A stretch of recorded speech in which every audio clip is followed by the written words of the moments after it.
went up from 13 just the other day. So, did a lot of you sign up because other courses were canceled, or? It was required or somebody to go in. It's required too, so for a lot of people, it is required. I think it makes sense to require logic. It's supposed to help us be smarter. I've been studying logic since 1970, and I don't think it's made me smarter, but I'm not sure. It's really hard for me to tell, especially with so much furniture. So, hello, my name is Bill, or you can call me anything you like, except late for dinner, which, that's a joke. All my jokes are all jokes. I plagiarize everybody, which makes it research, right? If you just copy one person, it's plagiarism, but if you copy a whole bunch of people, it's called research. Never heard that before. You can look it up. Like it's a real quote. I'm quoting somebody. Probably Bach. I don't know. John Sebastian Bach. If you listen to Bach's music, you notice that he's like copying everybody's. Say something. I think so. You hear a lot of Bach's music and a lot of his contemporaries and stuff. There wasn't that much music, I guess. So you're the same kind of pattern. Well, welcome to Logic. This is Philosophy 101.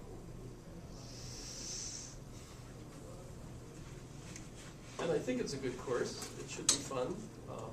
It's supposed to be the easiest course, right? 101 is supposed to be easier than 201. You know how that works. I have had people, though, critique this course saying that it was hard. And the problem is there are actual correct answers. It's a lot easier. Most other philosophy courses, you could have lots of opinions and it's not clear that one opinion is better than another. Probably, but there's no scientific way of verifying, aha, this is a problem with philosophy. But with logic, it's pretty clear. There are real clear answers. So, in that sense, you actually have to get the answers right. So I guess that causes some people problems. But I'm very casual about grading. I guess you've all heard of the bell curve. Not the book. Well, maybe you've heard of the book too, but the bell curve, right? It was sort of like this. Speaking of which, since I'm putting something on the board, we do need one note taker. If anybody's interested, I think one note taker would be sufficient. And that would mean that we get a copy of your notes. I don't have the paper that you would write on, the carbon paper, but if you're taking notes like on your laptop, if anybody's interested in being the note taker, please come and see me after class. Hopefully take good notes today. It is a paid position, right? So, and no extra work really for you. So whoever, although if multiple people want to do it, I'll take the biggest, tallest person because he would beat up the other ones. Unless. I think the short person would win. Short person would win, especially if it's female. Females will win. No? All right. Well, so we'll figure that out. But please take good notes if you're planning on doing that. So that's cool. So the bell curve, that's how grading used to be, right? So that in a typical class, you're supposed to have this many people get A's, right? This many people get B's. Most people would get a C. That was the average. That was the goal, right? That was the average class grade, right? And then of course you'd have people with D's, and of course people with F's. We have more grades now than we used to. So we have heterosex. No, that's sex. That's gender. Sorry. We have N something. no basis, NB, right, no basis. Some people get no basis. I used to give some of those for people that otherwise I would have given Fs. And I found out that if they got a no basis and someone else had paid for their course, then they were in trouble because it looked like they didn't even show up. They'd rather have an F because then at least they'd still have, I don't know how that worked. So I always have to check. But hopefully there won't be any Fs because I don't have to use the bell curve. Kind of done away with this, right? Everybody can get an A. I have no grading requirement that there's like a maximum of 5 people can get an A and no one else, right? So I don't have to. Everybody can get an A. And I would like to do that, actually, although it does require you to like show up for the tests or at least submit the test. All the tests can be done on your own time.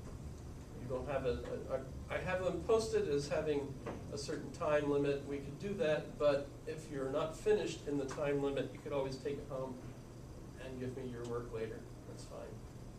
I'm mostly interested in everyone getting as much of the information as possible and just checking to make sure that you actually have that. And there's 2 main things that I'm looking for. Let me show you how.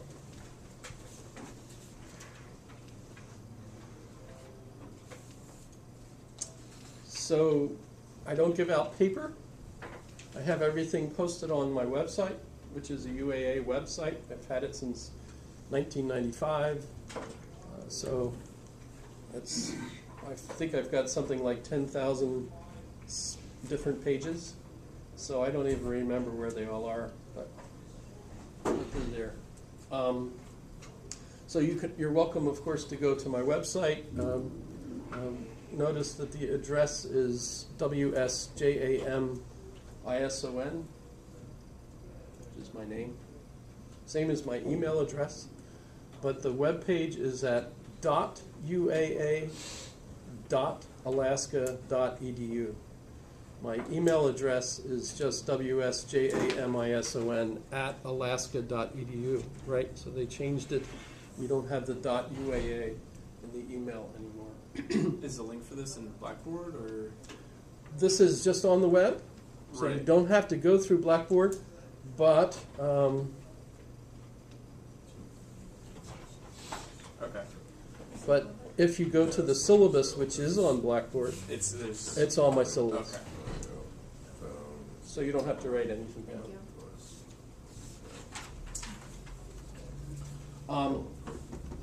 So I had my BA and MA from Westchester University back in the day. When I graduated, I went into the Army. I joined the Army as a linguist and went to the Defense Language Institute in Monterey, where I studied Russian for a year.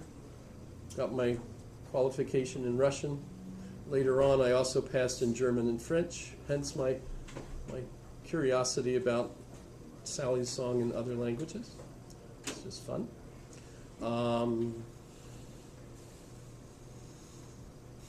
So then I was in the Army. I was stationed first in Berlin. I always like showing this picture.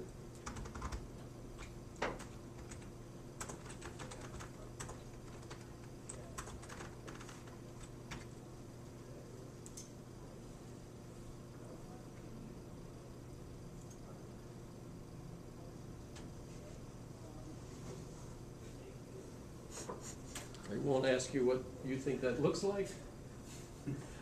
Suffice it to say that the U.S. Army has a sense of humor.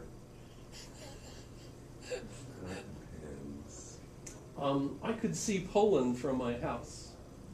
So Poland could see that every morning when they woke up. They saw the United States basically. This is true. This is not fake news. It's not alt news. It's true news. I worked on the 2nd floor of this building. It's our parking lot, dining facility. So that was cool. So I was there for 3 years. And that's also when I passed my German test, which was good. I was there living in Germany, so it made sense to me to speak German. Does that make sense? By the way, German is English with a German accent. So how many of you speak German? Anybody? Ein bisschen? Yeah. Von- Meine Oma, meine Opa ist German. So, So his grandfather is German. So. It's very cool. No, that's French and German mixed. Yeah. Sorry. I get confused. they passed away, so it's been a while, and Ah. I've just lost it. I used to speak it when I was a kid, but I haven't been to Germany in so long, and I've just kind of lost it. I can only speak like Eins, zwei, drei, vier, and just go up to that. That's about it. That's 1, 2, 3, 4. Yeah. Fünf. I had the counting down. Oh, 5, 6, 7, 8, 9, 10, 11. as you can imagine, that was a communications site, and my job was sitting there with headsets, listening to everything going. Wow. Oh wait, no, I can't tell you that. Forget that.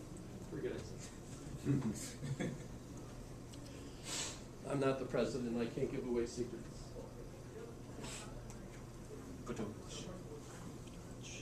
Thanks. I do tell jokes all the time. It's not my fault. It's my genetics. My whole family did that. So I was there for 3 years, but then I went from there to the National Security Agency, where I worked for 4.5 years. So that was kind of fun. Initially, my job was to translate from German into Russian. I did that for 3 years, and then I switched, and we found the way to make the computer do all that work, so I ended up without a job. But, being in the Army, they think of something else, and they give you something else. There's always details to be known. And then they sent me here. So I came here to Fort Richardson, and I was absolutely amazed. Look at the sky. Couldn't believe it. This place is absolutely fantastic. Decided this is where we would stay and retire, etc. Although the Army made me go to Hawaii one more tour. So I was where Ed Snowden sold all the secrets. But that was way before he was dead. So those were the different places I went to. And by the way, that was kind of hilarious too, because if you've ever been involved with military secrets,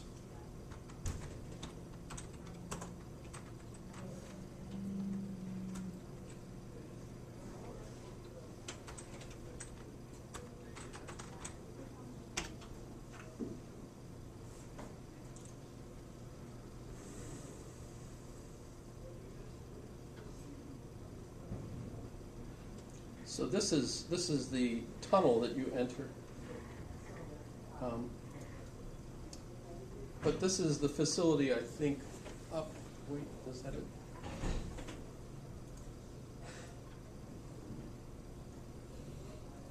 Well, I won't keep looking for it. But they have the structure underneath a pineapple field, so that the Japanese couldn't bomb it, because they built it during World War II, after Pearl Harbor, right, which was just right there, actually. So they built a facility underground so that no one would know where it was. But then they put all the antennas up on the roof. So in the middle of this pineapple field, you see all these antennas, signs, secret military base, 2 miles, So it's kind of hilarious. But then I retired, and I came here, and I put in my application to teach philosophy, and they called me the next day, and I've been teaching here ever since. So that's kind of like my life, basically. And I think the reason why I'm so weird, if that makes sense. And that's a requirement for the job. So you have to be a weird person to do this. Okay, so you could go to my website if you're interested. And I have other things. I have links to my other courses. News has no news. That's basically, I just update that at the end of each semester after I've posted the grades. My Vita, my life, Vita is Latin. Latin was my first foreign language in high school. So I have that here if you're interested. It's pretty boring. I just list all the courses I've taught and the presentations I've made and things of that sort. I'm a member of the Amazon Vine Voice. Are you familiar with that? It's a program where they basically just keep sending me free stuff, and all I have to do is tell them what I think of it. And people love to ask me, how did you get into that? Because they'd love free stuff too. I have no idea. All I can say is I started posting reviews on Amazon back when Amazon first started. And I guess they liked them, so they asked me if I would be a member of the Vine program, and I have been ever since. So that's cool. So if you see me reviewing things like Honest Kitchen Joyful Jerky, so I say things like, these are great and the dogs seem to love them, though we limit them to only a few per day. Glad the kitchen is honest. Glad they are joyful. Our dogs do not like sad liars, as far as I can tell. Science, diet, adult, advanced fitness. Excellent dog food, at least that is what the package says, and it must be true since it says science on the package.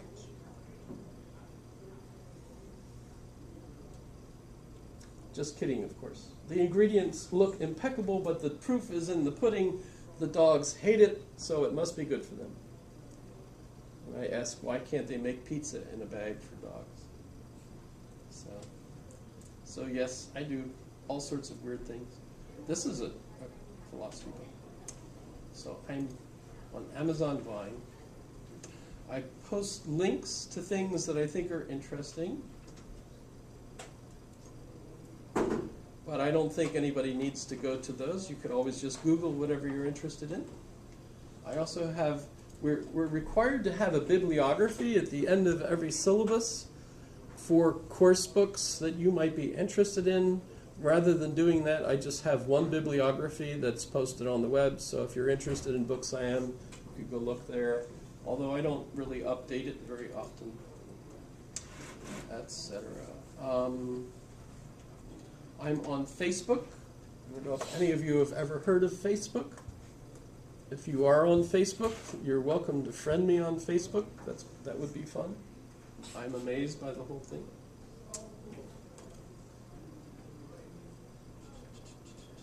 I have a blog.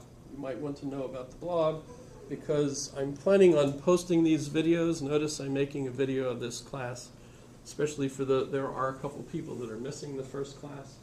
So I will post these videos so that if you want, you can go on to the blog, click on the video, and see just how boring the class was if you missed it. So that could be fun. They are really boring. I've tried to watch them myself. It's just, because there's no professional script. I don't have any acting. I sense there's something in the wind that makes you think that tragedy's at hand. I'd like to stand. Obviously, I haven't listened to it enough. Sally's song. Sorry. So I have a blog, in case you're interested, and I will post videos there. So that could be fun. Also YouTube, I use YouTube. I actually post all the videos. Welcome. This is Logic? Yes. Okay, I apologize for being late. Oh, I apologize for being early, actually. Oh, okay then. This is on, but Okay. I'll try you're not- welcome to sit. Oh, I'll try not to bump it. You can try to make it more interesting. It's been boring so far. Oh. But I do have, what I usually do is I'll post these videos on YouTube and then put the link on there. So you could actually just go right to YouTube to watch them. I haven't yet figured out, though, how to put, like, subtitles or anything on them.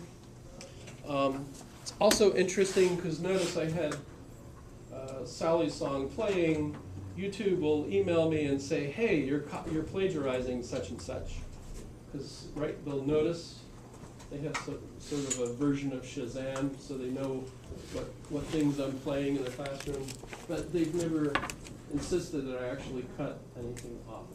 They just warn me that, hey, you're copying that stuff. So it's there. I understand how that works. Kind of amazing, though, because there's no real people involved. It's just the machines that are aware of all that stuff. That's pretty interesting. So I have these are obviously videos that I click on that I like, but if you go here, notice I have, I don't know how many videos are there, but there's well over 1,000. So, graduation. Moose at UAA, if you're interested. Notice I post other classes as well. I've been doing it for a while. So,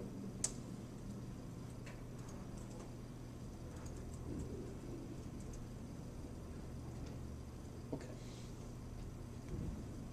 I have my current schedules here, but notice the medieval class has been canceled. Sorry about that. I was really looking forward to that one. However, I do have class notes for the different classes. Okay, but you're interested in the syllabus. So if we click on logic, that's this course here. Make it bigger for you to see. I think I have the information correct. There are definitely changes that we should make as we go. For one thing, I've got the wrong time up. This isn't a smart board, so I can't go like this and make this. I'll have to go back to the desk. This is the text. If you've got the old version of the text with the white cover, that is fine. The textbooks change fairly frequently, but the main reason they do is not because anything really serious changes in the book. They just want to try to make sure that they get you to buy the new book instead of the used copies that are around, because they want the money instead of the other people. It's not my fault. That's the way publishers are. If I could just have it all on the web for free, that's what I would do. Because I was a student once, and I had to pay for my books and courses and all that stuff. My first year, I took out a loan, a school loan for $1,000, put it in the bank, but then I got a job, so I paid for my course all the way through. At the end, when I graduated, I had enough money to just pay off my loan, but I kept the interest. So I actually made interest off of my loan. But I understand that school loans have changed quite dramatically since. In fact, my one daughter has enough of a school loan that at the rate she's paying, by the time she's been paying for about 40 years, she'll owe twice as much as she owes right now. So I think it's the new version of slavery. Sorry about that. If you're looking for logic, we're over here. Yes, he is. How many folks are here now? 3, 6, 9, 12. We're still short by about 5 or 6 people. But who knows? Okay. So we have a theme. We analyze argumentation and informal fallacies. I will introduce deductive logic and examine inductive evidence in scientific and practical reasoning. In short, I will do my best to confuse you as much as possible. We do have outcomes. These are required. I have to post outcomes. I made these up myself. No one told me what the outcomes should be. So I figured students will develop formal and informal reasoning skills, be familiar with deductive logic via statement logic, analyze arguments and be familiar with scientific and inductive reasoning, common fallacies, and methods for evaluating arguments. Basically, I took the theme and put it in backwards order and just played it. So the text. So I will give you tests, but as I said, I expect everybody to get A's on all the tests, provided you take them. Some people don't show up for the tests, or never do them. I don't know why that is.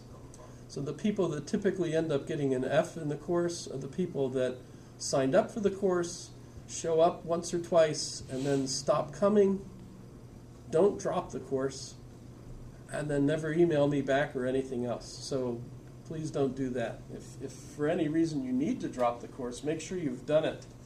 I think sometimes people try to drop a course and they don't know how to do it, and then they just walk away, and that's how they end up with an F. If you've at least done the first test, I could at least give you a D if something like that happens. If someone dies in your family and you have to leave for an emergency or something, please let me know. We can do incompletes if people need those. There are reasons for doing those.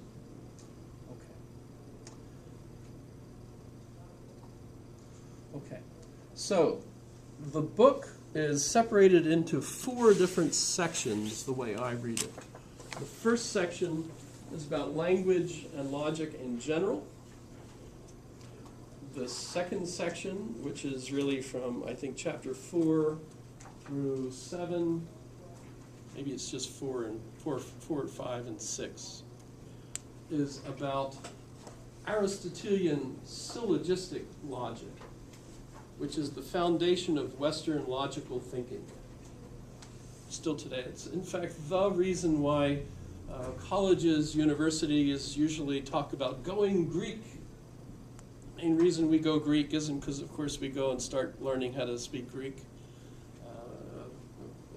or even that we're that much interested in Greek literature or things of that sort. The reason we say that we go Greek is because we consider the Greek culture to be the foundation for Western knowledge. And logic, of course, is one of the most important aspects of that. And Aristotle, whose name, by the way, means, Aristo means best, and telos means purpose or design or arrangement. So basically, Aristotle's name is the nickname best arrangement, best design. That's Aristotelos, right? Best design.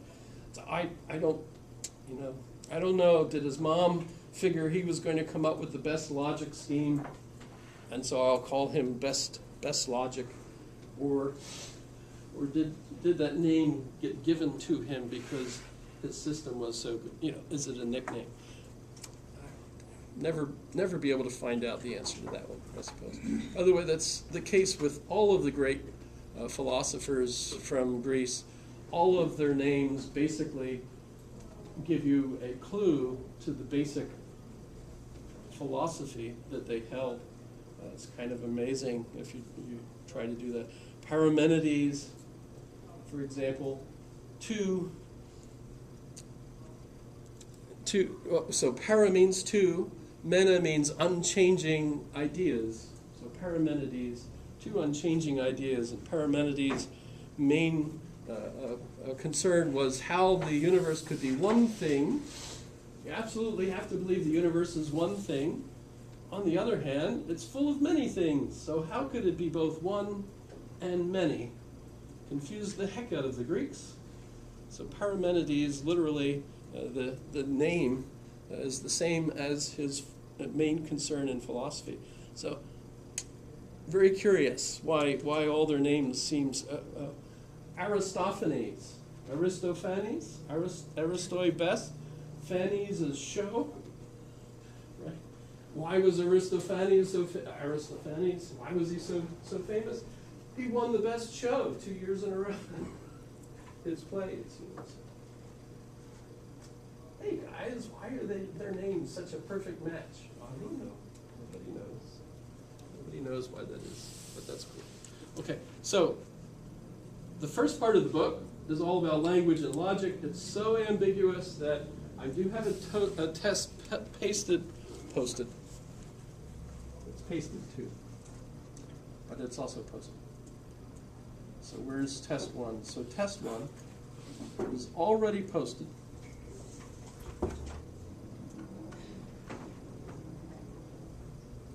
We'll go over these topics. We'll talk about these. I think they're very interesting. But nonetheless, what I'd like you to do is respond to 3 of the questions. I have 6 posted. First one, you have been tasked to select the music for a friend's wedding. Do you have any friends? I You do? Oh, Sadly. so do they get married? Maybe I should change this because I don't know that many people have friends that actually get married anymore. But hey, if you could imagine, friends getting married, you get to pick the music for the wedding. And I'd be curious what songs you pick for the different parts of the wedding. You'd be amazed at the hellacious music some people pick for their friend. Hellacious? Hellacious is a word, it has hell in it, right? So.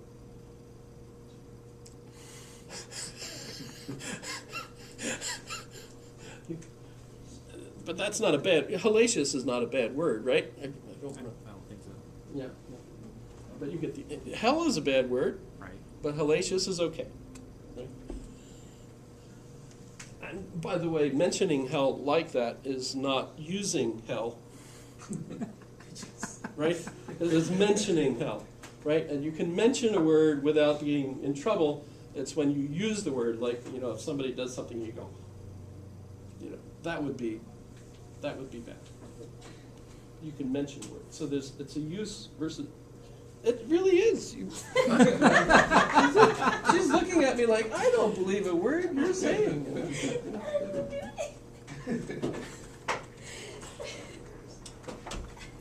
See, look. Wikipedia. What Wikipedia says must be true. See, there's a use versus mention distinction. Did I say distinction? No. See, it's a foundational concept in analytic philosophy. It's also a major defense for a lot of teachers that have, I have to teach Marxism, right? In a country where if you're a Marxist, you could be shot, right? And of course, in order to teach it well, you have to act like this is really great stuff.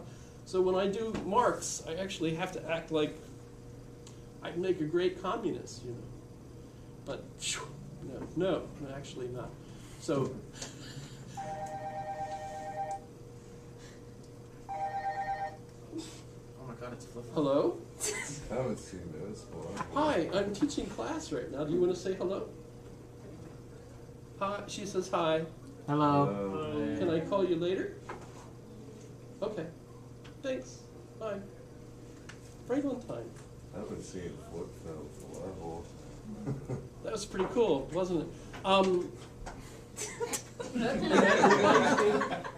That reminds me that you are welcome to use your devices in my class, including phones and computers and whatever. I don't feel like that's bad for you to use. In fact, I think it's great because if you have your computer on and I say something dumb, you could go, you are wrong. That was dumb. And I would be very grateful for you to point out any dumb things I say. Those are great. I'm old and dumb, so I need as much help as you. So I'm for your being on there, and you can multitask, right? You multitask. I can brush my teeth while doing stuff. That's multitasking. Okay, so use versus mention. That's a real thing. And as you notice, I always stay right on track with the plan, the lecture plan. I never go off on the tangents at all. Ever. Uh-oh. What happened? There we go. So yes, so you get to pick the music for your friend's wedding. By the way, I will share it with your friend. So if you want to keep them as a friend, and this is your, make sure you pick good music. And what can be the logic behind picking music for a wedding? Can you imagine? Is music logical? Can be. Tradition, usually is a big one. That too, but I'm thinking of the mathematical aspect of music. Yes. Yeah, if we think of what consciousness is, interesting argument today is that it's the ability to make inferences. And when you're listening to music, one of the neat things about what music does is it sets a pattern for us that then we can expect the next line, right? So once you hear da-da-da-dum, da-dum, da-dum, you're expecting that pattern to repeat. Well, most math uses deductive logic anyway. Can you say that again? Most math uses deductive logic anyway. Math is a deductive system, Yeah. absolutely. In fact, mathematics is completely based on logic. Yeah. Because I know we in the textbook about deductive logic. Right, right. The proof of that is in The pudding? that too.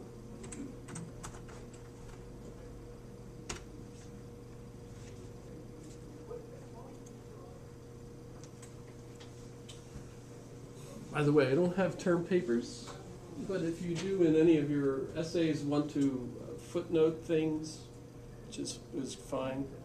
Wikipedia is fine by me.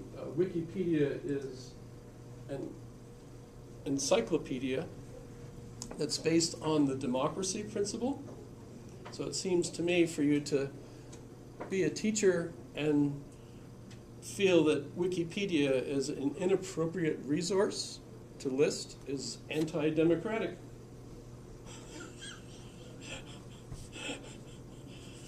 In fact, if you notice that Wikipedia is so popular, it's like the first thing that comes up all the time.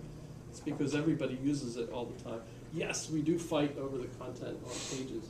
And that's absolutely exciting to see how that happens. Although I can understand why, at least occasionally, Wikipedia has to supervise a particular topic, like Israel, for example. You can imagine. I've heard that now they're being pretty strict about posting stuff. You have to actually be, I don't know what the actual Could be. term is, but Could you be. actually have to be somebody. Peer reviewed. Yeah, exactly. So that's interesting too. Any of you seen the movie The Circle? I heard that. It's a relatively new movie. I saw it the other night. I couldn't find any of my family members to go with me, so I went all by myself at 10:20. There were like 3 of us there, and we had an argument over it afterwards. But it was absolutely fascinating. It was like if Facebook takes over the world, what's the world going to be like? Kind of interesting. No, so Alfred North Whitehead and Bertrand Russell in this book prove that mathematics is based on logic. So if we think of logic as the basic system, all other systems seem to be based on logic. Which is one of the reasons why I think logic is really an important course for everybody to take.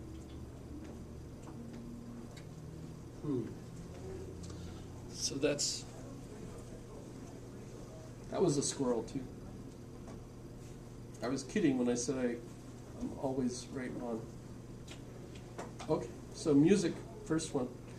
2 friends are arguing over the topic of abortion. Anybody know what abortion is? Yes. Murdering a child before it's born, right? Or something like Yeah. that. Well, Depending. No, it's a totally unbiased point of view. it's basically having the child, they die because they're taken out. But as far as abortion goes, I'm kind of neutral on it. I believe it depends on the circumstances. So, nice, easy question to argue over in your test if you choose to argue. Because the way I'm phrasing this, right, is for you to be the moderator between 2 people who are arguing about it. Is that interesting? Question 3, analyze a couple of jokes and compare them to logical fallacies. I will argue when we talk about fallacies that fallacies are essentially jokes. Although usually in arguments, when we're seriously arguing and we make a fallacy, we don't realize how similar to jokes the fallacy is. But by talking about it that way, I think it becomes more obvious that fallacious reasoning is hilarious, actually, if you're aware of it. What is the difference between opinion pieces in the newspapers and objective news article? An objective news article. Good point. If you need to get up and go out for anything, please feel free. You can also eat and drink in class as long as it's not alcohol and it's not so smelly that everybody is offended by whatever it is you're eating. You know, that kind of, basic kind of stuff. And we keep the room clean. That's kind of important. Question 5, what are moral arguments? Why are moral arguments considered unscientific? And last, how can different models of the cosmos be understood as mutually coherent even when they seem obviously contradictory? So these are the questions I have for you for test 1. You pick 3 and email me them, at least 300 words apiece. But notice they're opinion questions, so you can't get them wrong. I actually have a question about the test. So, a test in class test, or just like No, this is you do it at home and you do it at email home? it to me. Okay, cool. So you have as much time. If you go to Blackboard, which I hate, by the way, and you click on the syllabus, it gives you the syllabus that I linked from to this. So it's not actually on Blackboard, it's on this website. But it's all there, yes, so once you get, right, yes? Is this good? This is good stuff? Now, if you hate anything, here, you could throw this. No, that's too hard. I'll find something you could throw. I have things in my office you could throw, if you want. I was raised Roman Catholic, so I like punishment. For me, not for other people. I don't punish other people. I just, I don't have a whip, but I've always been jealous of people that could afford a good whip. You have to join an order to get a whip, but. Do you prefer the one with the glass pieces, or? The cattail one, maybe? I saw Father Sierra's whip in California. If you visit the various churches that he established along the coast there, they have his room, his cell, where they keep all that, and they still have his whip sitting on a little shelf. Oh, lovely. It's pretty neat. So that's okay. So that gives you an idea of how test 1 goes, and that's not due until tonight. No, It's due on, it's due June 19th. June 19th. June 19th. Okay. Test 2 is the one that will be on chapters, so 5 and 6. And so that will be all syllogisms. We'll go over them until you're bored to death of them, and hopefully you'll have them down pat. So I will give the test in class for like 40 minutes or so, but if you can't finish, you could take it home and keep working on it and give it to me the next time. So you'll have plenty of time to do that one too. Does that make sense? But I want you to feel good about that too. So, and if you don't do well on the test, by the way, you can always do extra work and bring up the grade. Because I'm more interested in making sure you know how to do that stuff and pass the course, of course. Then we move on to propositional logic, which is really the modern version of logic that has blended into computer programming and things of that sort. And that's, by the way, founded on the book that I mentioned by Bertrand Russell and Alfred North Whitehead, and some others, other contemporary period, in the period right after World War II, really, where that was being developed. And so we'll go over that. It's not, we're not going to be intensive about it, but that's also where we'll learn the inference rules, and I would like to encourage you to memorize those, because those are the kinds of things that will be useful to you outside of the course, right? So if you're familiar with those, you'll definitely be better lawyers, you'll be better politicians, better in arguments in general. But on the other hand, you don't have to have them memorized if memorization is not your thing. And I still remember, amo, masamat, manas, manasamat, OST, mustis, NT, sum as s, sumus as sunt. Anybody familiar? Those are conjugations in Latin. Whatever. It was also good for language learning, because I could walk the dogs while memorizing vocabulary. Weird people. I don't know. So, okay. And then the last test I'll mention, I might have to update it, but there's some translation issues that I'd like you to go through, but I'll help you with those, of course. And then I have short essay responses to things. I don't know if this will, you think our Alaska State budget will still be a mess Yes. Yeah. at the end of the course? I guess so. Universal constants. But this logic final will be, again, just email it to me. So first and last tests will be just emailed to me. You could even send it early, but please don't send them late, especially not the last one, because I'll have to have grades turned in on time. Any professors that forget to turn in their grades on time get shot in the quad. I don't know if you've ever seen the blood on the wall there by Sylvia Short or Eugene Short Hall. Sylvia's the wife. So. No, I'm just kidding. We don't really do that. I don't want to find out, actually. So it should be an easy class, but interesting at the same time. Is that doable, you think?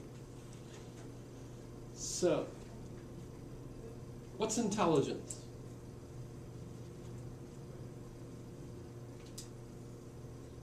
Being smart. Knowledge. You can be intelligent without knowledge, though. Yes. Now, there are some people that don't think knowledge is worth getting. I suspect that they're not being very intelligent. Is that politically incorrect? No? No?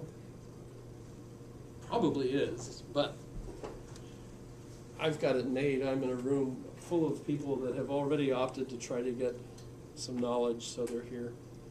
So this is a select group, right? Self-selected. I didn't make you sign up, you signed up, right?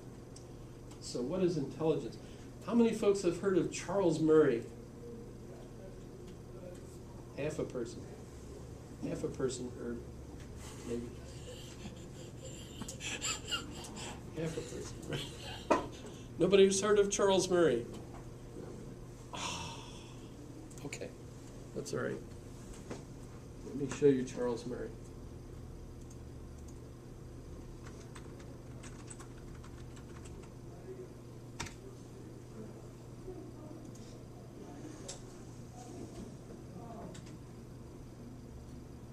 So which one should we use?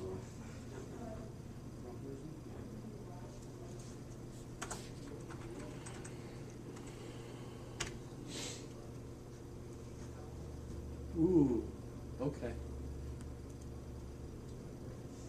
Okay, Thomas Sowell has claimed that the difference in IQ between races is unimportant because it increases in all whites began to increase earlier than blacks. We all get higher results in IQ tests as time goes by. What do you think about that? Tom Sowell was referring there to the Flynn effect, that, and the argument goes like this, that basically the black mean right now is about where the white mean was in 1940 if you equate these IQ scores over time. And that's a tricky phenomenon, that's a tricky thing to say because it does require you to assume that you're looking at real changes in cognitive functioning. But Tom Sowell, who is both a friend and a person I admire greatly, has said other things about the IQ difference where he's convinced that it is the source of a lot of, its source is a lot of cultural attributes. And to me, I don't think I need to argue with that question. If I were to differ with Tom at all, and I'm not even sure that how much we differ on this, it would go as follows. The gap has not reduced. When they first started to give IQ tests back in the early part of the 20th century, the gap was 1 standard deviation in statistical terms, or 15 IQ points, which means, for those of you who aren't statisticians, which I hope is almost everybody, I say that because I don't think being a statistician is necessarily the right way to spend your life. That if you have somebody who has a 15-point IQ difference and they're 1 standard deviation above the mean, that means that they're the 85th percentile, 84th percentile of all people who take the test compared to the person with the mean, which is the 50th percentile. So it's not a small difference, it's a pretty good sized difference. That hasn't really changed. There was some narrowing in certain kinds of tests during the 1970s and 1980s, and those were mostly academic tests. And that narrowing seemed to be real. There was some narrowing in the SAT. There was some narrowing in some other tests. So, this was 02. So that's years ago. But it's still a hot enough issue that when he was scheduled to give a lecture at Middlebury College on March 2nd this year, they had a riot at the school and wouldn't let him speak. And the liberal professor that was accompanying him, who had invited him to speak, was injured by the mob at her own college. Right? So this is a hot topic still today. That's the book that he wrote is the title is The Bell Curve. Bell Curve.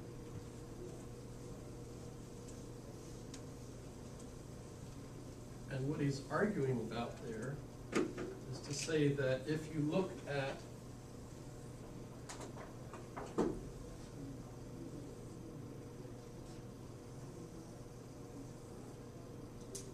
various statistics of different groups, what you can see is that some people are smarter than others, but a lot of people are just about in the middle. But this is measuring groups, right? So the problem we have in trying to figure out what intelligence is number one, is there a way for you to test it? Especially considering all the tests are biased from a cultural point of view, because they're written tests. Right? So there's a problem with that. Right? So if I give you a test in Spanish, and you don't speak Spanish, you're probably not going to do a very good job. Right? How does the Army and the Navy, I guess does the Air Force, Air Force tests all this, right? I was in the Army, but there was a test that we took, I took it way back in 77, October 77. So I don't know if it's changed or not, but a lot of the questions were all pictures, like of gears. You know, so if this gear is moving, right? So I can see a couple people have taken this test. He's not out fast, Yes. Yeah, I know. So the idea of that test is to measure your intelligence without having a cultural bias.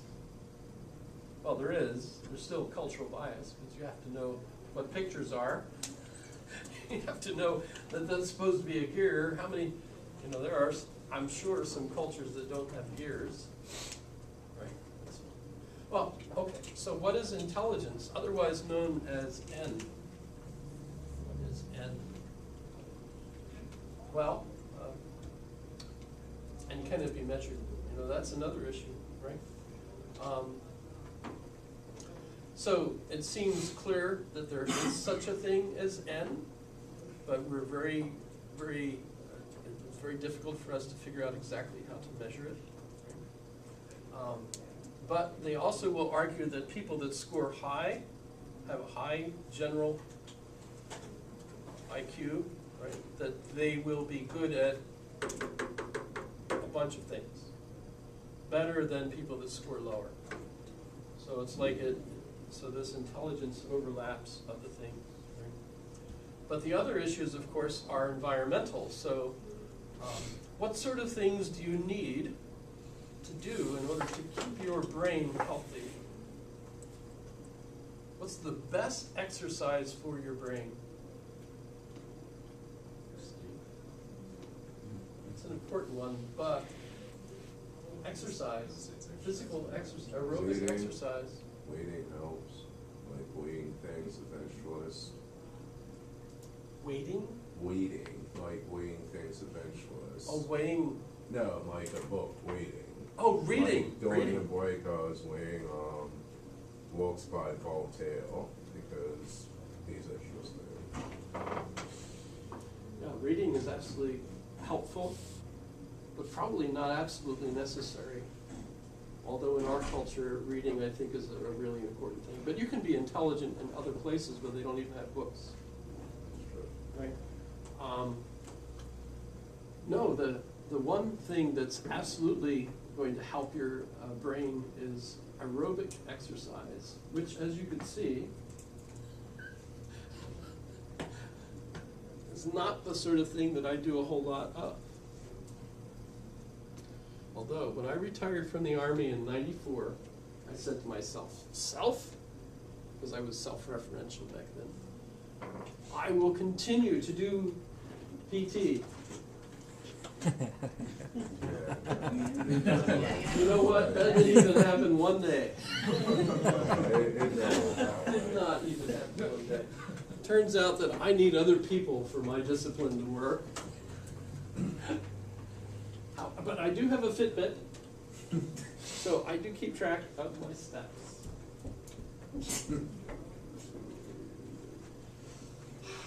But I'm aware of it at least. But by the way, I'm at the point too in my life where I don't really have to be very intelligent. My wife takes care of everything.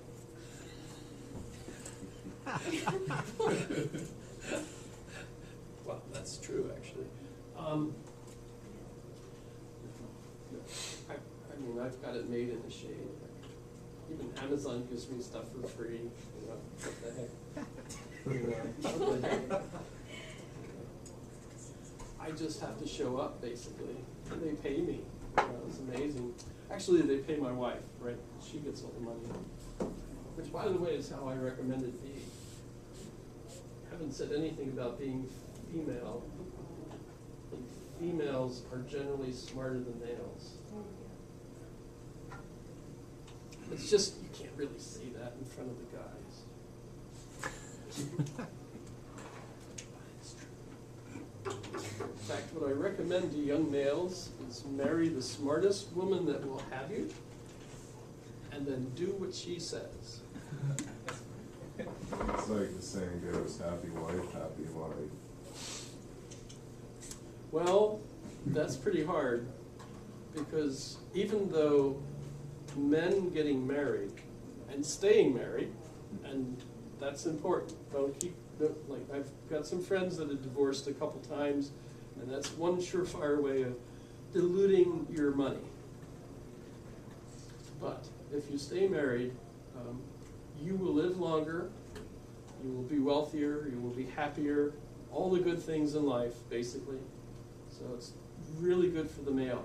The odd thing is, married females tend to be not as happy as single female. So it's not a reciprocal benefit. Sorry about that. That's just statistics, you know.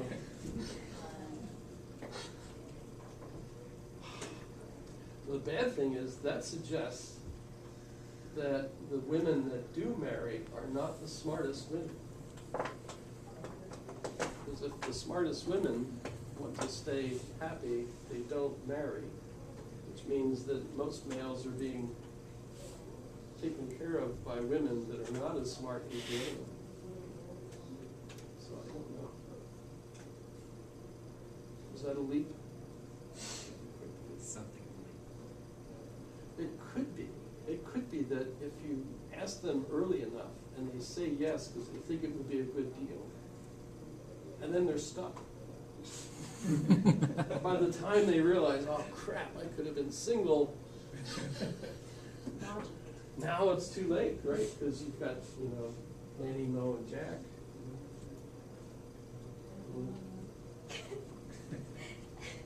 Pete, and Petey, Narcissa, whoever. Actually, Donna and I could not figure out how to make children. So we had to buy our children. Well, I mean, adopt them. Adopted 4 beautiful children. 3 of whom came out really good. The 4th one was a pain in the ass.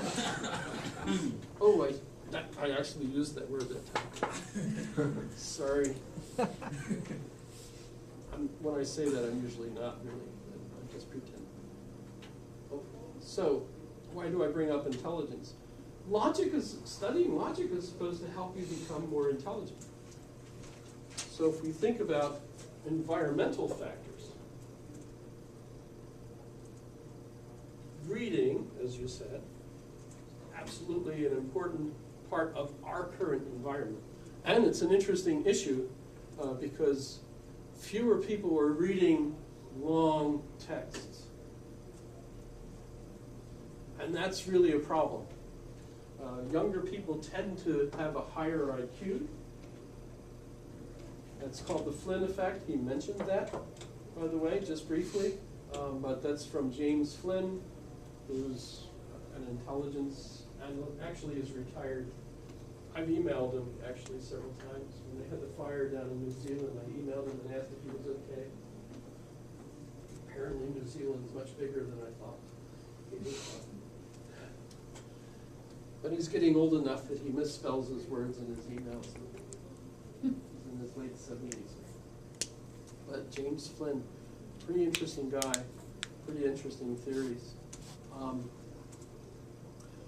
So it's very interesting to me what helps our intelligence, because we're competing with one another.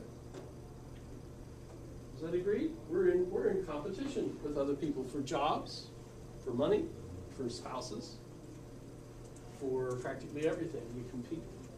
Capitalism. And by the way, I agree that capitalism seems to be the best system. When we look at worldwide, it seems pretty clear since at least 1989.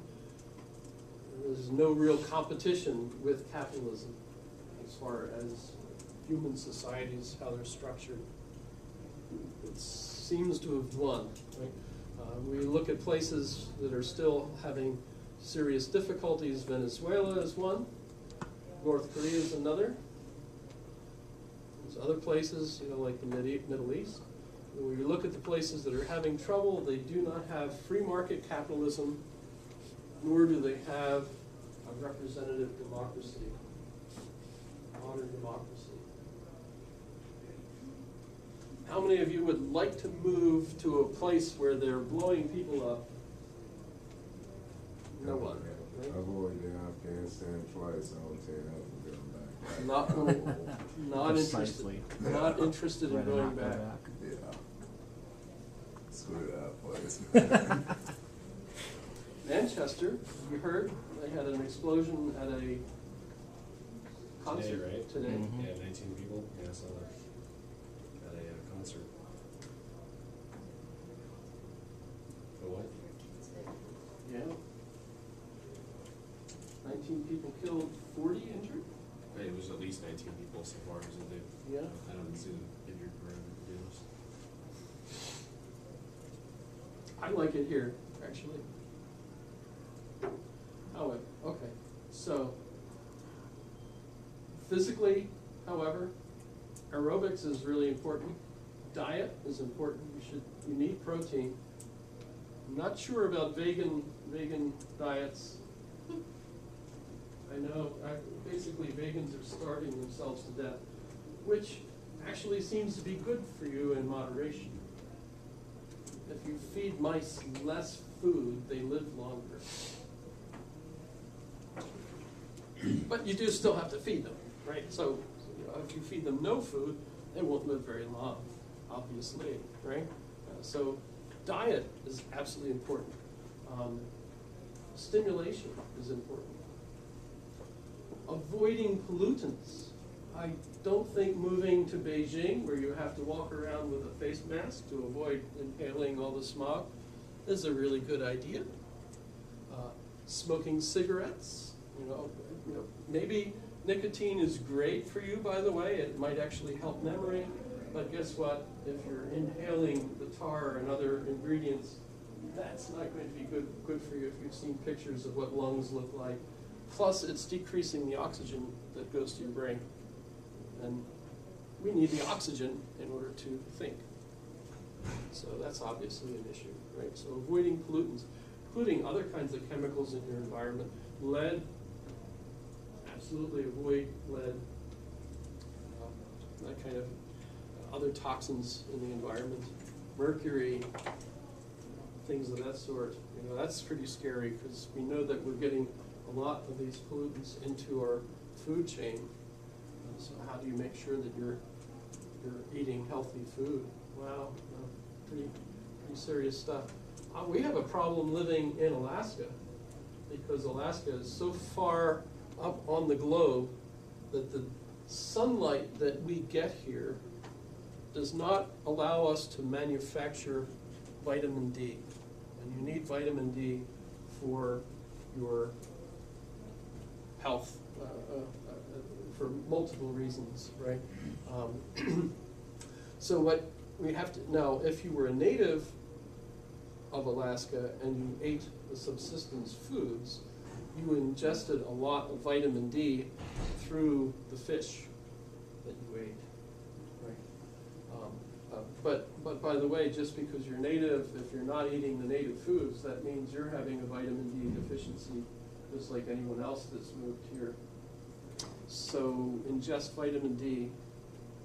Doctors recommend that here. Right. So, and of course your health is going to be an important part. If you're not feeling well, you're not going to be able to think very well either, right? But so logic, of course, comes in with regard to knowledge. So if we're going to increase our ability to think quickly, what we should do is learn certain logical patterns that are good patterns. And apparently, these are not necessarily taught by families. It depends. If you're in a family where your parents have studied, have gone to school, they probably ingested these patterns and share them with their kids. So if we think about part of what the bell curve study represents is that there are a lot of people out there that might have a native intelligence but live in an environment that doesn't train that intelligence to be as brilliant as it could be. As a result, you have these generational challenges of people that are basically raised in an environment where their parents weren't smart, they're not smart, and they're raising children that are not going to be smart because they're passing on the same habits. Not talking to the children, not reading to the children, not playing music that's good for the brain, where actually some music is better for the brain than others. If you look at brain scans and you can see that that actually happens. It's called the Mozart effect, by the way. It doesn't have to be Mozart. You ever heard of it? Mozart effect. So there's certain kinds of music that mathematically have certain logical patterns that are good for the brain. And mathematics, learning musical instruments, especially a musical instrument that the child has to play in a group, so that they're not just playing the music themselves, but they're also engaged in a interrelationship musically with other members of a group that are all playing a piece, right? That's very good for the brain. So we'll be looking at patterns that we can mathematically look at and see that these are good patterns. By the way, these are bad patterns. And I've identified over the years families that teach their kids to think using those bad patterns. So it can be a tradition among the family that passes on patterns that are ineffectual, right? Cause problems for their understanding of different things going on, right? Does this sound interesting?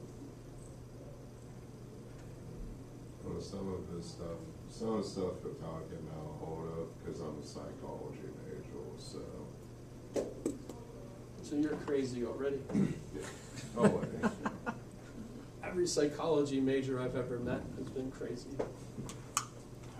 One of the main reasons they're interested in psychology is because they're crazy.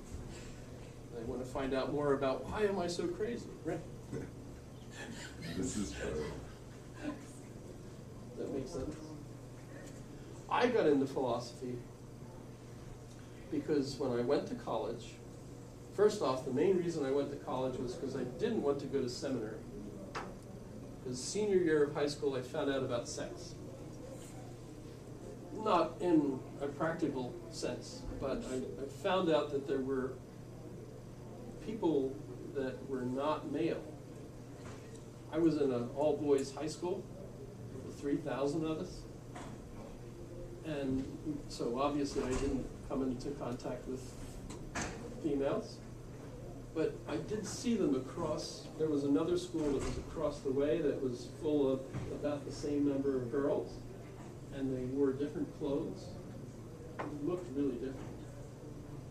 It was very interesting. So senior year, I actually ended up meeting a couple of these other people face to face, because we had a couple in our band. I was in the band, and they came over to help out because our band wasn't big enough for the concert. So I got to meet some of the girls. Wow, there was just something about them that was just absolutely fascinating. So I decided senior year I didn't want to go to seminary because I wouldn't meet any girls then. It was a Roman Catholic seminary, right? So I decided to go to college, but I didn't know what I wanted to go to college for because I had wanted to be a priest, right? So I ended up going to college for music. But after the first year, I discovered I didn't have something called talent, which apparently you need in music. Still remember Professor Harry Wilkinson saying, "Give me a B flat." And I went, "Ma," or whatever. You know, I had no clue. What's a B flat? Right? And he looked at me and he was, "You don't have perfect pitch." I said, "What's perfect pitch?" Right? Perfect pitch is when someone says, "Give me a B flat," and you give them a B flat, right? And I was like, who the heck knows how to do that, right? Well, it turns out most of my fellow students all knew how to do that. I didn't. So that was bad news. I said, I don't pass anybody that doesn't have perfect pitch. So I walked out of there and I went over to the dean's office and I asked the clerk what major I could switch to, because if I didn't switch to another major, I was going to go to Vietnam, which was a different university entirely. You're familiar with that. So I sat there with her, and the first page she showed me was anthropology. And I thought, well, I'd have to grow a beard and dig in the dirt. And I thought, not interested in that, right? Second page was sociology, and I thought that was social work. I confused them. And I thought, well, all the people in social work will be poor and work with poor people, and I didn't want to do that. And then the third one was psychology, and psychology, I had already met psychology majors and knew that they were crazy, right? So not interested in that. So she closed the book and said, all right, you find something. So the first page I opened to was philosophy. I had no clue what philosophy was, but it had 18 credits of free electives.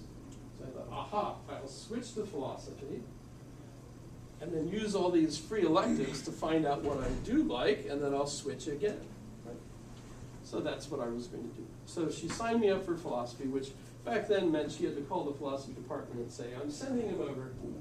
I walked over and I walked in, and Professor Clyde Gordon stood there and he said, welcome to philosophy. Wow, that was great. And they signed me up for this class, 1970, and Intro to Philosophy. And I was hooked on both of them. They were absolutely so fascinating. I never switched ever again. So that was great. That's how I got into philosophy. But philosophy is the love of wisdom. Sophia is wisdom. Philia is the love of, in a brotherly sort of sense. Right? So, fell in love with philosophy. 8 years later, of course, when I finished with my master's, I realized, well, wait a minute, what job can you get in philosophy? And that's when I joined the Army. But that actually worked out really, really well, because Vietnam was over, and I had a charmed career after that. Why did I mention that? Must have been a reason. You guys could still switch, by the way. By the way, today you get jobs in philosophy. There's all kinds of jobs. Work at McDonald's, work at Cars, work at Costco, Sam's Club. Just kidding. There's as many jobs available to philosophy majors as in any other field, actually. Three jobs this week. No. Actually, that's something we could talk about, the future of work.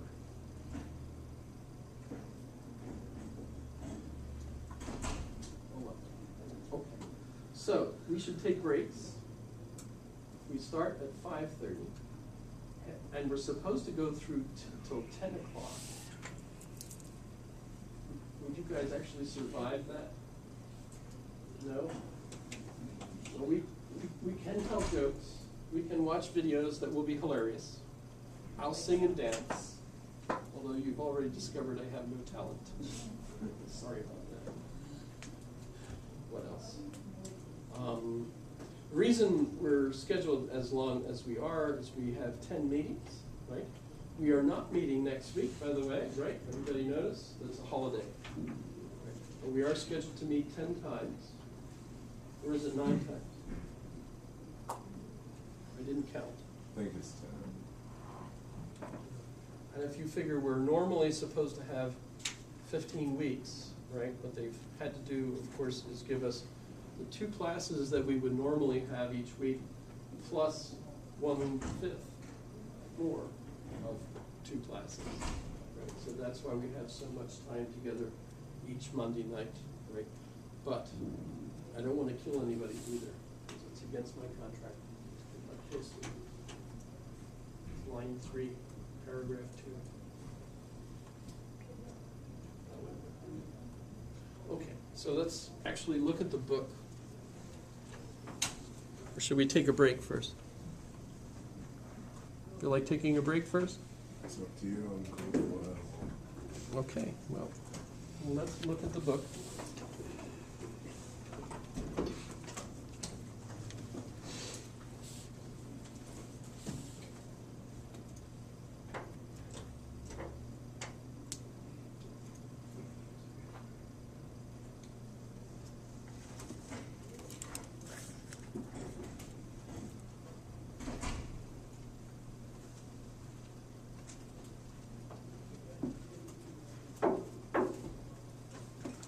So what is logic, literally? Logic is a word, I mentioned it comes from the Greek. Logos is the word. If you're a Christian or used to the New Testament in Greek, right? In the beginning was the Word, the beginnings of, what's that, Matthew? John. John? Yes, you're right, thanks. I used to know that. I'm getting old, I'll forget stuff. However, okay. I knew it, at least I knew it was the New Testament. I have it in my office. In Greek, actually. Took a Koine Greek class in college. So I would know things like that. But so logos, in the beginning is the word, and the word in Greek is logos. So the question is, how did the English translation of that come about? Were they right? In a sense, logos is the root word for logic.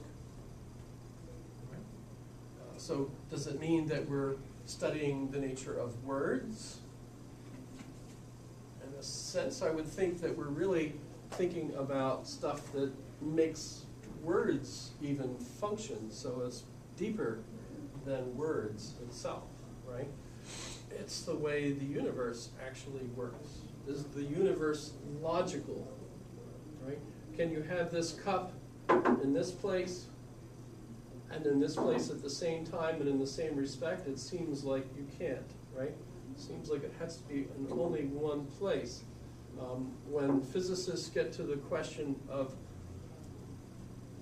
particles, right? Quantum particles have supervenience qualities, right? They can be in more than one place at one time. You familiar with that issue at all, right? Drives physicists nuts, because it doesn't seem like that ought to be possible.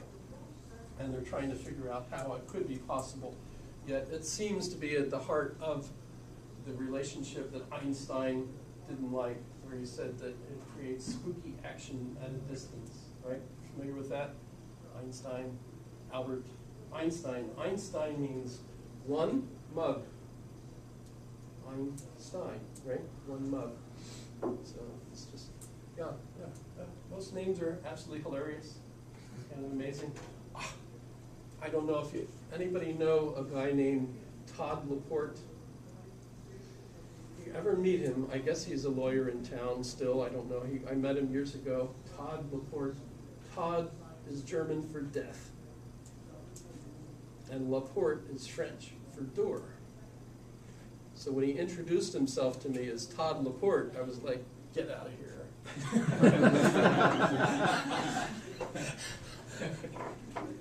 Don't want to meet anyone who's death's door. That's not, but no, I just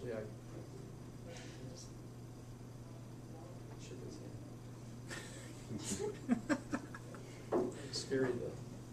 Who the heck names their kid Death's Door? You know, that was just really, some parents, just don't think. However, now my name, Jamison, means basically son of James, which is false, because my dad's name was William, and his dad's name was William, and my grandfather's dad's name was Robert. So it's William. So it should be Williamson, but hey, and if you go and you look at people in Iceland or the Faroe Islands, they name their sons Peter's son, but they name their daughters Peter's daughter. Right? So one of my favorite singers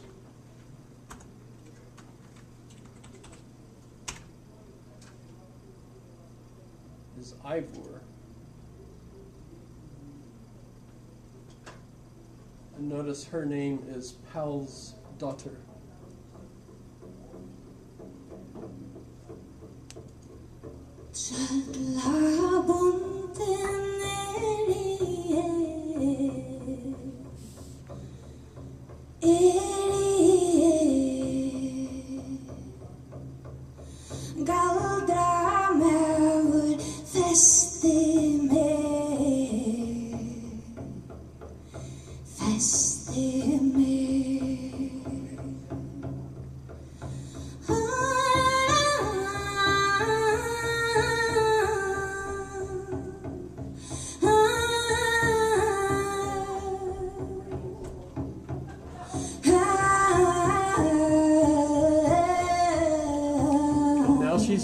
the part of the troll, so get ready.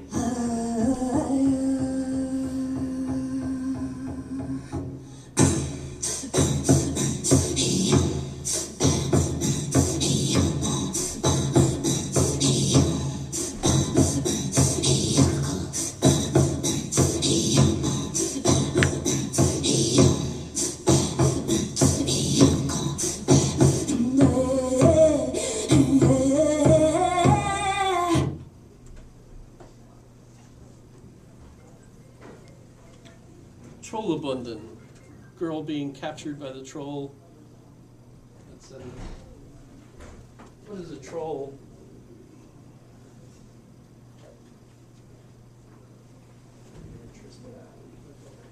Familiar with them?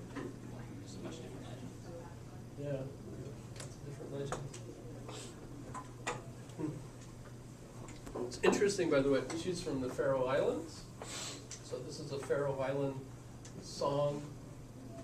I haven't studied it too much, but what's interesting to me is that they use a skin drum that's very similar to skin drums that we see in a lot of northern area, like in Alaska and so on.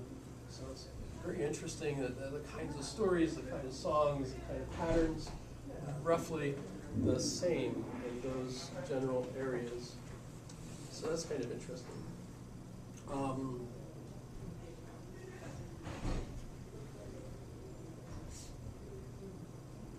All people speak. Everybody that is a person has a language. How about other animals? Yes? Dolphins? Animals have a language, yeah.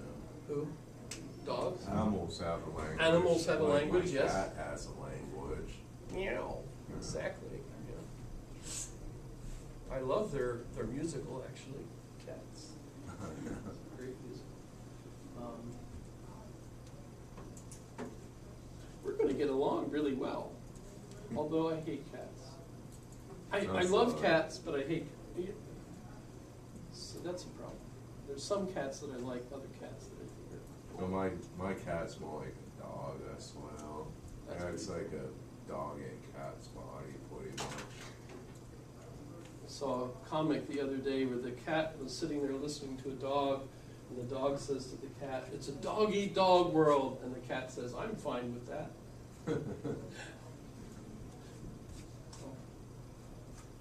So all people speak.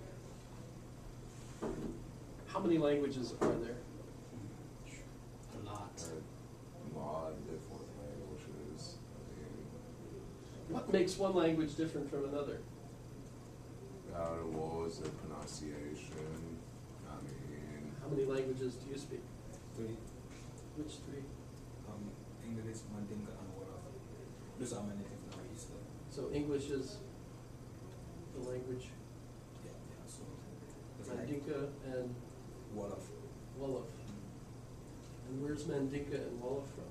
Mandinka is in Gambia, West Africa, Uh-huh. and Wolof is in Senegal. It's in. Did you ever speak French too? I used to before I came here, but now. In Senegal, they have French. Yeah. Je parle français. I used to speak before I came here, but now. How many languages do you speak? Just one. Just one? Which one is that? English. Ah, but English isn't a language. Well, I don't think so. Is English a language? How many languages do you speak? No clue. I'm not sure what languages are. I mean, if you think there's like English over here and German over here, that's wrong. Because they're actually all gemushed, right? It's a hodgepodge. English is a hodgepodge, right? Of lots of different languages, right? By the way, hodgepodge is Hungarian. Hodgepodge. Actually had a Hungarian, no, that's not a Hungarian word.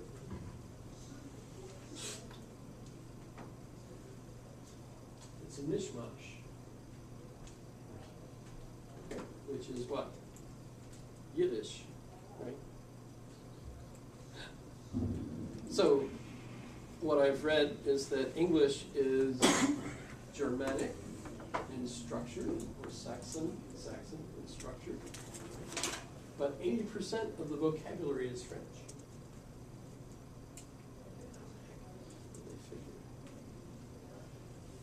I get gung-ho over this whole issue, which, I remember when, that's Chinese. Western Civ, when I took those classes, they were saying that, like Britain and the British and that, well, originally the British, the French actually ruled as alias, and then they became British eventually. So that would make sense. The Angles where we get English from didn't really have many words that we still have. Death was one of them. Death was like one of the first words in the Old English. So that's pretty, but we have Latin roots. We have Greek roots. So, for example, if I talk about a paradox or a dilemma, what's the difference between a paradox and a dilemma? There is a difference, right? The way we use it. Paradox.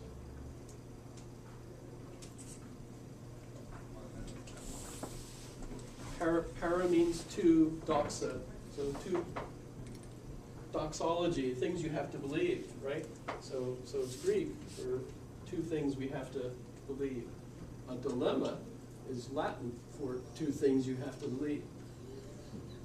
Dilemma is the Latin translation of paradox. What's neat is, of course, English has both of those, although we use them differently. So we don't use them exactly as a trend. But what's fun is when you have someone say, gee, I don't know what anti-disestablishmentarianism is, right? How would you explain what anti-disestablishmentarianism is? Rebelling against the status quo, right? Right? Did I do that right? I think so, right? But so what happens is we have people in English that don't know what one phrase in English means, and we usually give them a synonym, which is another English phrase that comes from a different linguistic root, right? So that's kind of interesting, right? So we have all these different linguistic roots that kind of have piled together to be English, which I think is why English is so difficult to learn. You can't even use the same pronunciation, because if it came from this language, you pronounce it differently than if it came from this language, right? Yes? That makes it like, what? I don't think in English that there is one correct pronunciation of any word. Although generally we correct people if they put the emphasis on the wrong syllable. I hate that joke so much. I hate that joke so Oh my much. god, it's so bad. Like hypodemic nurdle. Oh, that's wrong. I know that's wrong, but I can't get it right. It's been ruined by mispronunciating that. So I'm confused. Past tenses, how to say different things. Yeah, all those, oh my goodness. English is so complex and so many irregular words. And hippopotami is the correct plural for hippopotamus, right? Because that's Greek, and we're using the Greek. But if we say penis, what's the correct plural for penis?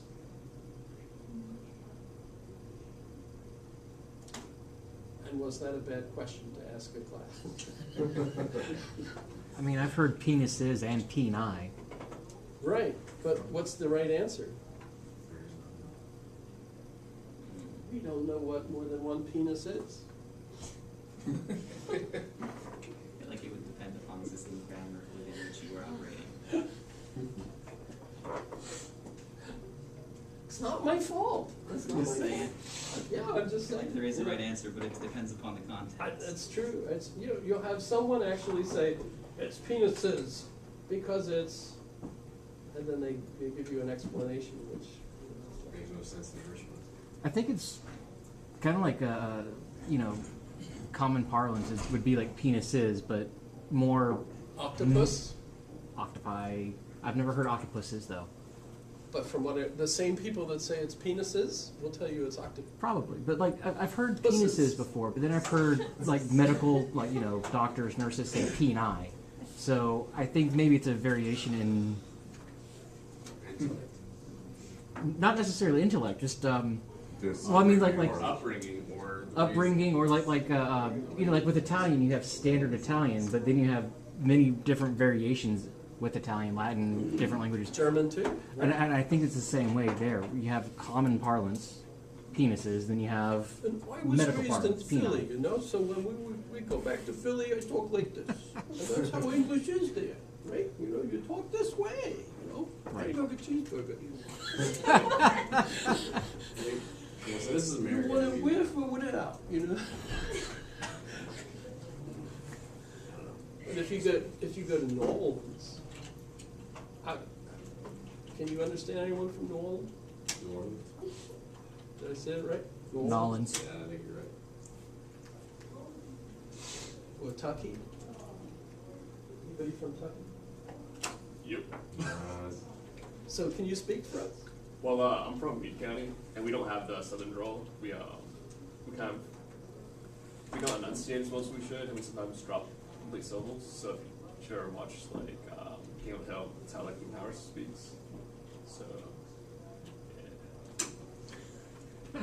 One of my classmates at DLI was from Tucky. So I also went to DLI, and I'm curious like if it's changed at all. Oh. Because When did you go? probably about 6 years ago.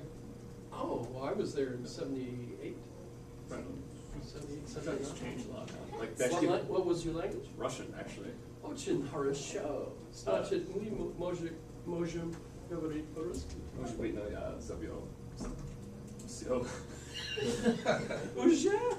Да. Уже было 3 лет. Christos was crazy. Christos was crazy. С праздником? Он только что сказал, что он забыл все. Извини, sorry. Да, It's Russian. это было. So I'm so confused. I am so confused. Pardon? Yes. You speak Russian? No. Nope. Not even a little bit. What languages do you speak? English. That's not a language. So you've been fooled into thinking it's a language too. It's a language. Well, it is. It is a language. Of course it is. Somehow. But it's also very, very confusing to try to figure out is gung ho an English word? The answer to that question is, do we use it? We do. And We the do answer use is it. yes. We do use it. There's a lot of words That's that what we makes it English. use. One So of my it's a favorite very- phrases. Oh, sure. Sorry. One of my favorite phrases is lingua franca. Lingua franca is the expression, that's the language that everybody uses, like business, right? But lingua franca is a Latin phrase that means the French language. So we're using Latin to say the French language in a phrase that means the language that everyone speaks, which today is English, so people will actually say English is the lingua franca. And my head just blows up when I hear that, because it's like, no! That's wrong on 3 levels, right? But when you were studying Russian, do you remember having insights that were like, wow? I wouldn't really say insights. Well, like, for example, I remember sitting there the one day and we learned the Russian word for the Pacific Ocean was the Tikhi Okean. Tikhi Okean. And Tikhi means the quiet. Tisha, quiet. Tikhi Okean. And I said, The quiet ocean? Why on earth would anyone want to call the Pacific?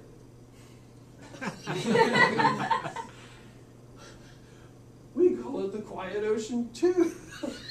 It never dawned on me. Pacific means why?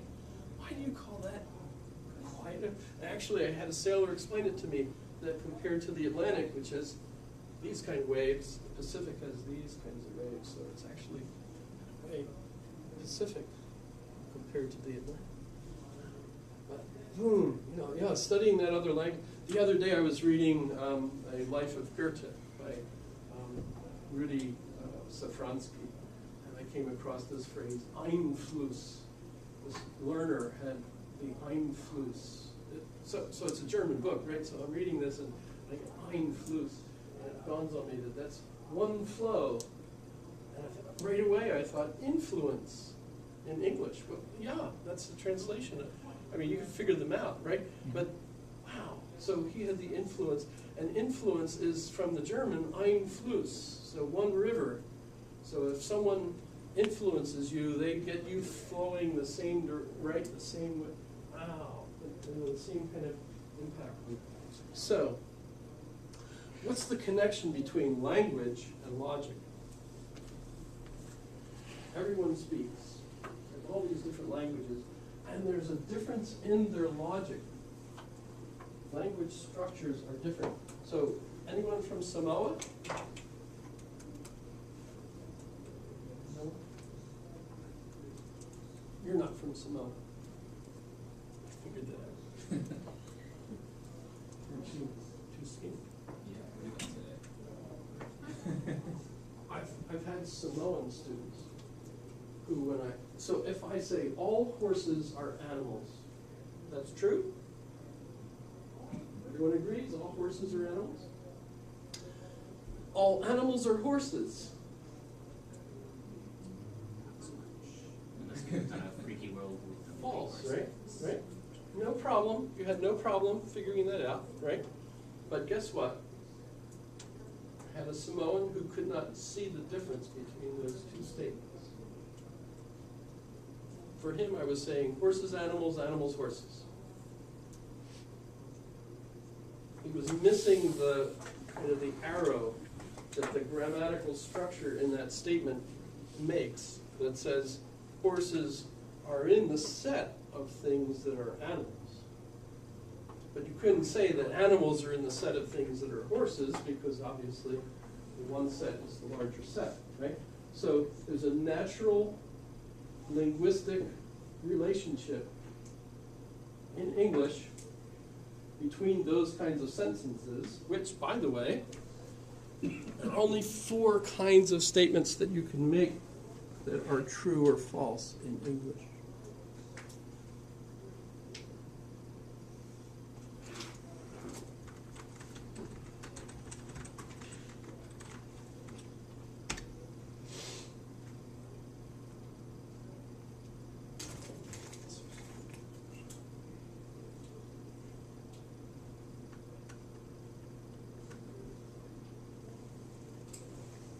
So this is also in our textbook, but so there are 4 types of statements. Aristotle gives us these. The medieval scholars were the ones that gave us the A-E-I-O. But so the one type of statement, which is called the universal affirmative, it's all S, is or RP. Right? So all horses are animals, right? Another type of statement is the universal negative, no dogs or cats. Right? Right. And the particular affirmative, some, S is P. Some students are women.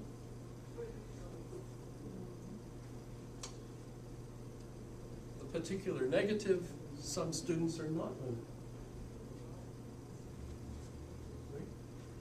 So, this might sound funny, but if you think about it, any statement that you can think of that's either true or false should be one of these 4 types of statements, or are broken down into one or more of these. You might, so if I say something like, the sky is blue and cloudy, I actually gave you two statements, because if you were going to check it and see if it's true, you'd have to check first to see, is the sky blue?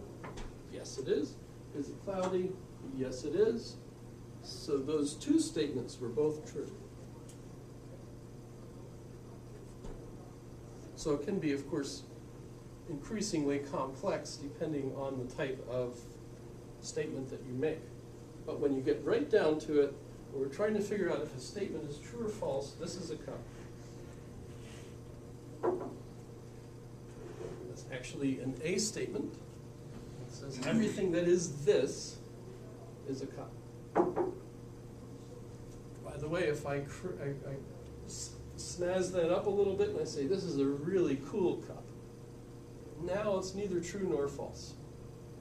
Because a scientist could not figure out whether it's true or false, because it now has an opinion thrown in, which means that it's neither true nor false. It's now a value statement. Values are not considered true or false. Obviously, some people believe in values, but a scientist can't come in and tell them whether their values are correct or not. Because a scientist has to be objective, right? So a value statement is not objective, it's subjective. It's not my fault. So this is cool. Now here's where the conflict with the person from Samoa comes. And that is that for him, he could not do this. He could not use Samoan to understand this. It gets worse. Chinese cannot do this. Because Chinese does not have the verb to be. So Chinese cannot do this. There are books written about whether or not the Chinese can have true or false statements. Chinese scholars agree that Chinese does not have true or false statements. They have what they think are more pragmatic statements. Strictly speaking, in order for a statement to be true or false, in the Western concept, the Greek concept, you have to have the verb to be that enables you to structure, and all modern Western European languages can do this. So, hence the Greek. Greek. So true and false seem to be associated with a particular language structure that not all human languages have. So think about how do you translate a contract from English into Chinese? Could be difficult. Imagine. When you translate sign language, They don't have verbs to be either, right? right? Because verbs, if we go back into the beginnings of language, languages were pictorial. So when alphabets were invented, they weren't the original way of, I mean, you could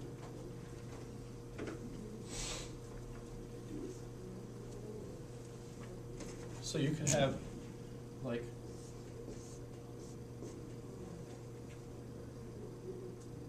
that's wrong. That's how it is. I don't speak Chinese, but that's the character Ren. Is that right? Anybody do Chinese? Yes? So Ren, I can tell you that I can tell you this is that's Ren. And no, but that would be a lie. That's not it. That is. But here's the neat thing. Pictographs picture objects. How do you picture an abstraction?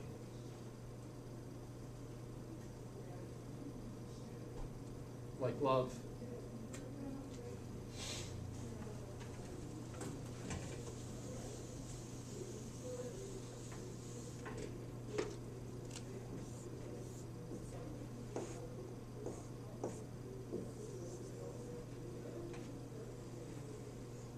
So family. So you've got two individuals, so one male, one female in a house. Is that what you're drawing? Yes. Oh. I didn't know if it was Chinese still. That's what I thought it was. Oh, What is it? I don't know. Well, we don't know. But we could look it up.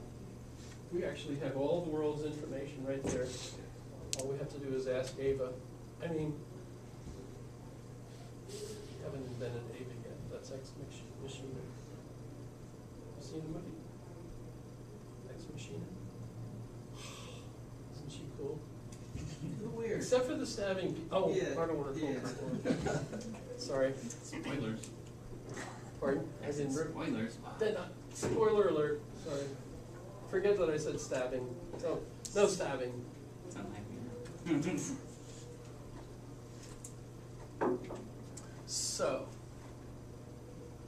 So here's the interesting thing. We think that the universe is logical, although physicists are going crazy trying to figure out things. But at the same time, then we say that languages succeed to the extent that they're logical. Because what do they need to do? What do languages need to do? They enable us to make inferences about what we're doing and what we can expect to happen, right? So languages summarize our understanding of the events, what's going on, and they enable us to predict, right? So the better that a language enables us to predict the future or what might happen if this does this, and this does this, and this does this. Ah, okay, so I'll do this, and that happens. Yay, that's good for me. If your language doesn't enable that, or is not as successful in enabling that, then we could certainly say that some languages are better than others, at least in that respect.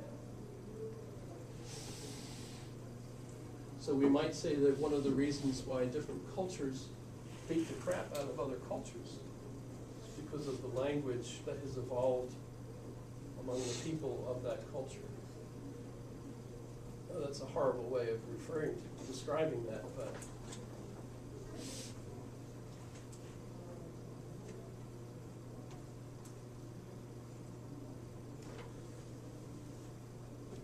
so not all languages are equal.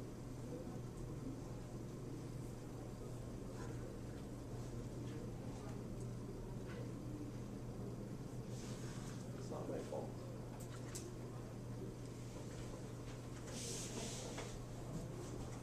Okay. So I'm looking at part one, setting the stage. What logic studies? Apart from the bigger picture of trying to study how the universe works, which is definitely a matter of logic, we'll be concerned with statements and arguments. We'll be concerned about recognizing arguments, making a difference between arguments and explanations, truth versus logic. They're related, but of course not the same. Deductive versus inductive arguments. Only Russian does have the verb to be. So does India. And it seems like India might have been the first to invent formal logics. Deductive arguments, validity and soundness. Inductive arguments, strength and cogency. By the way, all inductive arguments are invalid. Only deductive arguments are valid. But all science is based on inductive arguments, which is why science can't prove anything. And reconstructive arguments. So, what is an argument? If anybody wants to yell, scream, throw things, please feel free. It's a democracy. So an argument, I'm looking at page 3 in the text. a group of statements in which the conclusion is claimed to follow from the premises. So, for example, does anybody want a break? Are we good? Yes. You want a break? Sure. All right, let's take a break. Good idea. In fact, did the camera end? No, that's good.